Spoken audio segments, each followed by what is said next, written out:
All right, so this might sound a little confusing, but it's not. It's not. It's just that he's just explaining it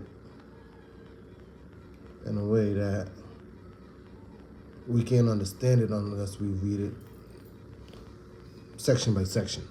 So he's just saying and breaking down everything the way it meant to be to our understanding.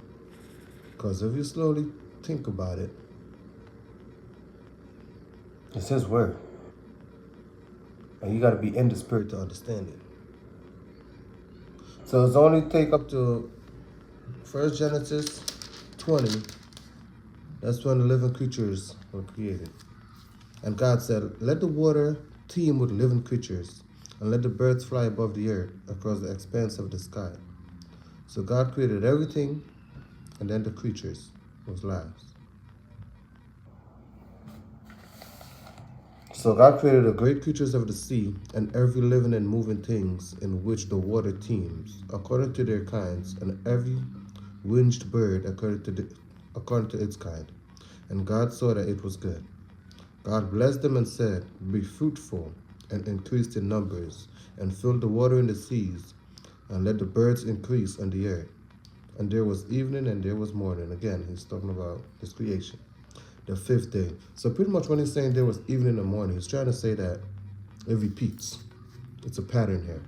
That's what he's repeating it right here, because it's going to continue to be in the way it is in today's society. It's a set pattern. He created it to be this set pattern.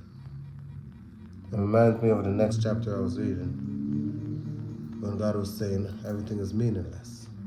So this is an example. He's saying that this stuff is created to be in a way that it end up being meaningless because it's a repeated pattern over and over and over. The set sun is going to access the earth.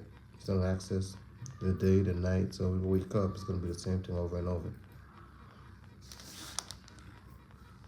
And this right here, be fruitful and increase in numbers, that's God actually talking to us too. Be fruitful to ourselves and increase in numbers, like to multiply. The same thing he's telling the animals to do, he's telling us to do.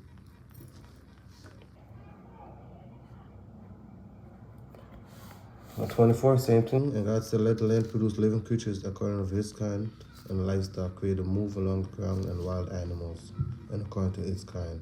And it was so. So, verse 26. Let's check this out.